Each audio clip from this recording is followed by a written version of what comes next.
Hello guys, this is Minu92 for Productive Gamers, and we're back after I think it's been a month since the last video, and I want to do something new, and today it is the start of a new series. We're going to be playing this thing called Euro Truck Simulator 2. I've got no idea why I bought this game, but honestly it is one of the best games I've played, and I know that'll sound really sad, but that's the truth. I think it is an amazing game.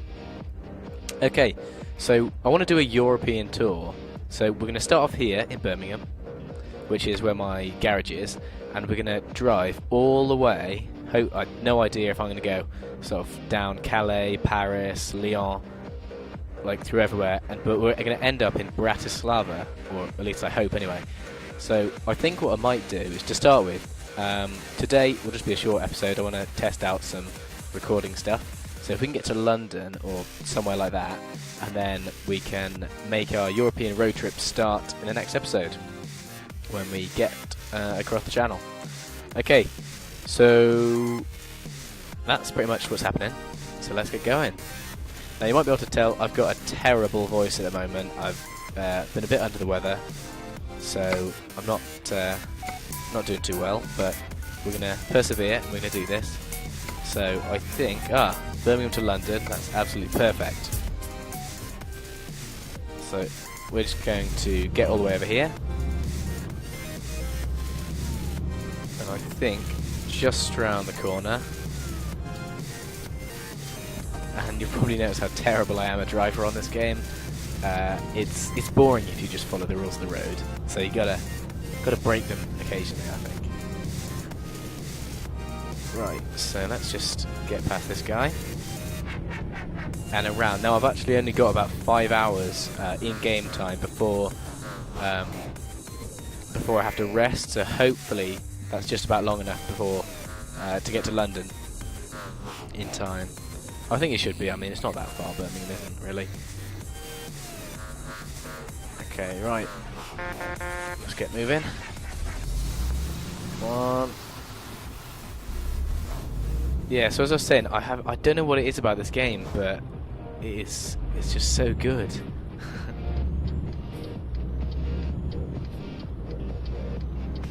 It's really fun to play, and I think it's great that they've included some of the real life landmarks, and obviously I haven't seen a lot of them, so it's cool to damn it. That's not on. I mean, 280 quid for a red signal offence. You'd never get charged that much for jumping a line. But this game is really realistic, and I love how it sort of it is actually Europe, and although it is shrunk down a hell of a lot, it's really cleverly designed, and this game is amazing. Okay, so we don't get that much money, but I just wanted to do a sort of test run, a dry run, as it were. And what I might do is, during the video, I might speed up some of the boring parts, because I can do that with the video editor, so you won't just see me driving on like the same sort of stretch of motorway. Okay, so let's...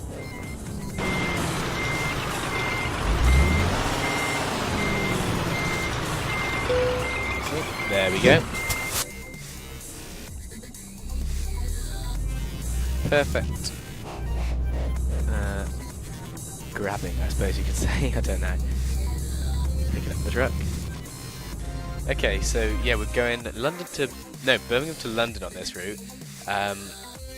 So I think that most of that is going to be the motorway. So a lot of this is sped up, as you can see, like right now. I'll try and capture as many different views as I can as we're driving along, and yeah, hopefully this will turn out alright. I'm doing some sort of tests, some sort of video quality tests on various games, just to make sure everything's right with the new headset that I've got and everything like that. Okay, so I think, in fact, you'll notice I probably break every speed limit on the road, because at the moment my truck has a terrible engine, so it takes like 12 hours to get up to top speed. So I've just got to make sure that I just sort of keep powering through, otherwise it'll all go wrong. Now, I hope... Oh no. Every time. The problem is with heavy loads on this game, as I was only doing about 30, as you go around a corner, the trailer wants to go the other way, so it sort of, you go up on two wheels, and as you saw, I just went and crashed onto the barrier. Ooh, Central Reservation.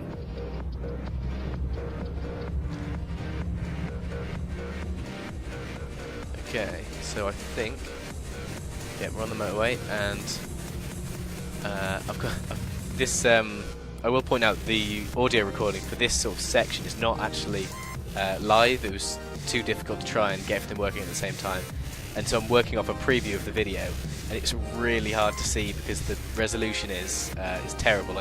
I don't even know if it's like 144p, so I really can't see anything. And my eyesight's terrible anyway, so that doesn't help the matter.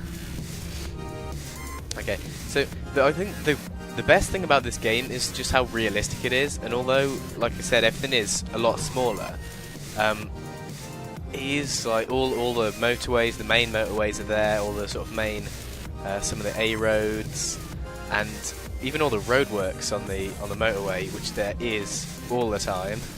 On just about every motorway. Some of them have been there for years, and that captures it in this game. And especially some of the, I don't think they've tried particularly hard with the UK, it must be said, although this is where I spend most of my driving.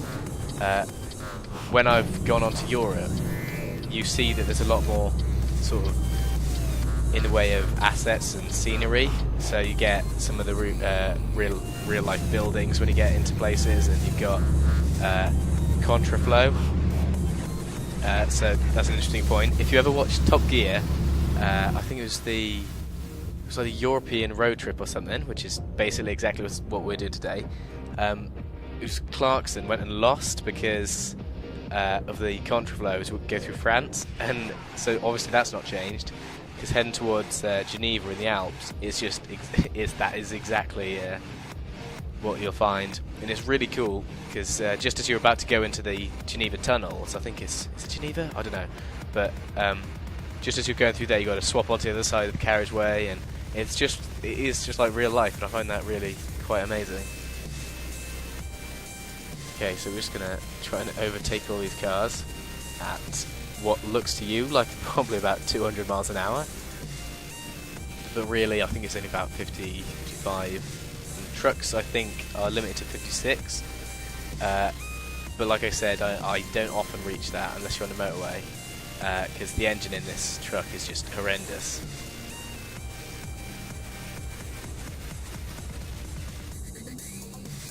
Okay. Now I think I've not got that long before I have to rest, so hopefully we can get to London pretty sharpish. Because I really need to sleep, because in this game, although I've never reached 0 minutes, I think if you because like in real life you can only work for I think about 10-11 hours or something, and once on this game, if you get to 0, I think you just like completely pass out, which is bad news, especially if you're like driving. So you got to pull up at one of the service stations, or I think at the end of this, once I've dropped off the load, I'll go into the hotel, which I hadn't even discovered. I didn't realise they were in this game until like now in this episode.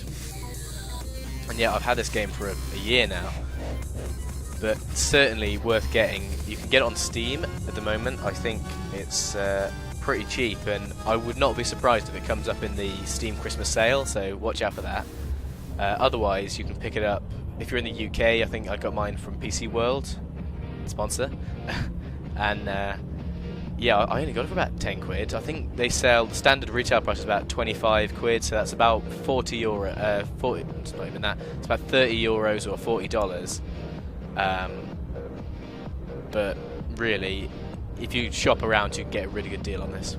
Okay, so we're just coming into London, and you can see we've got the Gherkin just up on the left-hand side through the windscreen, and some of the other Canary Wharf buildings. But I've got to say, I didn't realise London was this sparsely populated. I mean, there's very little going on here. especially since we're apparently so close to the Isle of Dogs, which is where you've got all the Canary Wharf buildings. And it is right in the heart of the city, so I would kind of expect there to be a little more, but when they've mapped a lot of Europe, it's totally understandable why they haven't managed to include that much. Okay, so here we are, we're in London, in our, I think Sand Builders is the place we've delivered to, our big sort of building merchants. So we're going to take a wide turn around here and head back up towards the entrance, and then hopefully we can just reverse straight back and in. I've got better at doing these reversing's, but I tend to sort of cheat a bit and use the top view so you can see exactly where the truck's going. I think you can have like 8 or 9 views in this game, so you can look like in cab, you can be on top of the cab, you can be down by the wheels. Well, I'm not sure why you've got to be there, because you have like no view at all of anything near the truck. You can only see from like, the left hand side of me. Then you can see a sort of cinematic camera that is fixed as the truck comes towards it, like spins round to catch you. That's pretty cool, but it's really not that necessary for when you're driving. And countless times when I've put it in that mode, you really can't tell where you're going, and I end up just crashing, doing a lot of damage to the truck. And the problem is you've got to repair it like every time you get damaged, and if you get damaged so much, the truck just starts completely breaking down on you. So you've got to be careful, and it costs like a stupid amount. It's about £20,000 to repair 30-40% damage, which happens quite easily if you go head on into a car or another truck. That's pretty much what you'll get. But the damage multiplier really doesn't seem to be that up to scratch. Because you could crash into a car, get like 1% damage. You could crash into a barrier on the motorway and get like 10% damage. But sometimes it'll be completely different. It'll be like 30%. Even if you're going a lot faster, it doesn't seem to add up really. But here we go. We've got a nice little bit of money, some XP. Now all we can do is, like I said, we'll head off into the hotel, which I think is just across the way, and then we'll park up for the night. Despite the fact it's the middle of the day. Okay, so we're just going to look both ways. Now, I do only have one monitor at the moment, which is kind of awkward for this sort of game, because you could really benefit from having a bigger field of view.